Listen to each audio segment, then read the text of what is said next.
tractor mechanic helped a stranded woman on the side of the road. 2 days later, 3 black SUVs pulled up to his door and his life changed forever. He was offered wealth, a new life and an incredible opportunity. But one question remained. In this new world, would he lose himself, or carve his own path?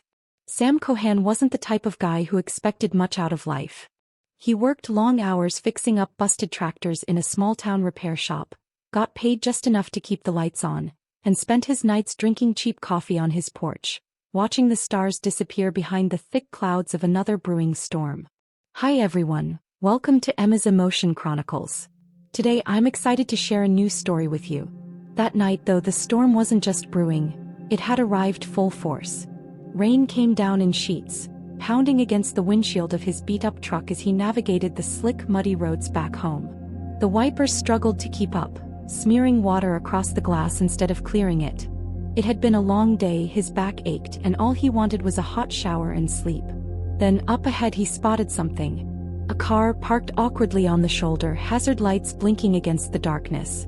And next to it, a woman standing there like a lost soul, her arms wrapped tightly around herself as the rain soaked through her jacket. Sam sighed. He wasn't the kind of guy who went looking for trouble, but he also wasn't the kind to ignore someone in need. With a tired groan, he pulled over, grabbed his flashlight and stepped out into the downpour. "Everything all right?" he called over the rain, approaching cautiously. The woman turned, startled for a second, then let out a breath of relief. "No, not really," she admitted, brushing her wet hair out of her face. "Car won't start. I think the battery's dead." Sam nodded, already guessing as much. "Pop the hood," he said, shaking some rain off his jacket. She hesitated for half a second before reaching inside the car and pulling the latch. Sam flipped on his flashlight, taking a quick look. "Yep, dead battery. An easy fix. Lucky for you I've got jumper cables," he said, heading back to his truck. A minute later he was hooking everything up, working fast so they wouldn't both freeze in the rain. The engine roared back to life and the woman exhaled, laughing a little in relief. "You're a lifesaver," she said, her voice full of genuine gratitude. Sam wiped the rain off his face with his sleeve. "Wouldn't go that far," he muttered, unhooking the cables. She reached for her bag. "At least let me pay you for your trouble." "No need," Sam cut her off, waving it away. "Just pay it forward sometime." She stared at him for a beat like she was trying to figure him out. Then slowly she nodded. "Katie," she said. "My name's Katie." "Sam," he replied, giving a short nod. Katie hesitated like she wanted to say something else, but then just smiled and got into her car. Sam watched as her taillights disappeared down the road before climbing back into his truck. By the time he made it home, he'd almost forgotten about the whole thing. But what he didn't know, what he couldn't know, was that stopping that night would be the start of something much, much bigger. The next morning, Sam was back in the shop, same as always. The storm had passed, but the air still smelled like wet dirt and gasoline. His overalls were already covered in grease before noon, and his hands were sore from wrangling rusted bolts. Just another regular day. Or at least that's what he thought. Midway through draining the oil from an old tractor, his phone buzzed in his pocket. He wiped his hands on a rag before pulling it out, frowning at the screen. His neighbor. That was weird. Patrick never called unless something was on fire, or about to be. Sam sighed and answered. "What's up?" Patrick's voice came through, low and urgent. "Man, you need to get home. Now." Sam's stomach did a weird little flip. "Why? What happened?" "There are 3 black SUVs parked outside your house," Patrick said, voice tight. "Some serious-looking guys in suits got out and started asking for you." Sam blinked. "The hell? I don't know, man. They don't look like cops, but they don't look like they're here to sell cookies either. Whatever it is, it's big." Sam didn't waste time asking more questions. He tossed the wrench onto the workbench, wiped his hands again and grabbed his keys. "I'm on my way." The drive home felt longer than usual. His brain was running in circles, trying to figure out why in the world a bunch of suited-up guys would be waiting for him. He wasn't in trouble. Hell, he hadn't done anything worth getting noticed for, unless... His thoughts flickered back to last night. Katie, the woman he'd helped on the side of the road. Could this be connected to her? No way. That didn't make sense. She'd just been some stranded driver. Right? He pulled onto his street and immediately spotted them. 3 sleek black SUVs, lined up in front of his small house like they were getting ready for a damn presidential escort. Patrick stood a few yards away, arms crossed, watching the scene like he was waiting for something to explode. Sam killed the engine and stepped out, his boots crunching on the damp gravel. The men in suits turned toward him instantly. One of them, a guy with sharp features and an expensive-looking coat, stepped forward. "Mr. Cohan?" the man asked, his voice polite but firm. Sam narrowed his eyes. "Who's asking?" The man reached into his coat. Sam tensed, until he realized the guy was just pulling out an envelope.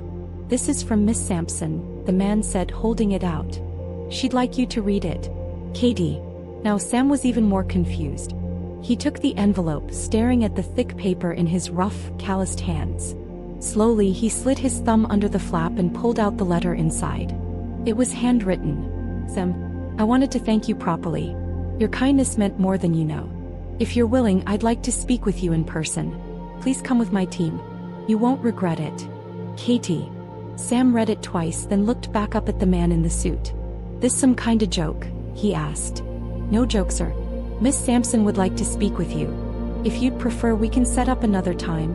Sam glanced at Patrick, who was watching with wide eyes, clearly entertained by the whole thing. He looked back at the letter. He wasn't sure what he was getting into, but he had a feeling he was about to find out. "All right," he said, folding the paper and tucking it into his jacket. "Let's go." The man nodded and stepped aside, gesturing toward the closest SUV. Sam took a breath, then climbed inside. As the car pulled away from his house, leaving behind the quiet little life he'd always known, he had no idea just how much things were about to change. The ride was silent, except for the low hum of the engine and the occasional swish of tires against wet pavement. Sam sat stiffly in the back seat, arms crossed, trying not to let his thoughts spiral. The leather seats were too nice, the smell of the car too clean. This was a different world from his usual dirt-covered truck and oil-stained work clothes. Every now and then he caught the driver glancing at him in the rearview mirror, but no one said a damn word. It wasn't a long drive, maybe 20 minutes, but it felt longer. When the SUV finally slowed, Sam glanced out the tinted windows, and his stomach did a small flip. They weren't just pulling up to some fancy restaurant or office building. They were at a mansion. Not just big. Ridiculous. The kind of place you'd see in movies, with towering gates, long-ass driveways, and a house that looked more like a luxury resort than someone's actual home. Sam let out a low whistle under his breath. The SUV rolled to a stop, and before he could process it all, one of the suited men opened his door. "Right this way, sir." "Sir?" "Oh, that was new." Sam stepped out, blinking up at the house as the rain had finally started to let up. He followed the man inside, boots weighed too loud against the polished marble floors. This was insane. And then he saw her. Katie stood near a massive set of windows, hands clasped in front of her, staring out at the perfectly manicured garden beyond. But this wasn't the soaking wet, stranded on the side of the road Katie. This was a whole different person. She wore an elegant black dress, her hair perfectly styled, her entire posture different, collected, confident. If Sam had thought she looked like she belonged to a different world before, now it was obvious. She turned when she heard him approach, and for a moment, there was something almost hesitant in her expression. "I'm glad you came," she said. Sam huffed a short breath, stuffing his hands into his jacket pockets. "Didn't seem like I had much of a choice," he muttered, eyeing the security guys lingering near the doorway.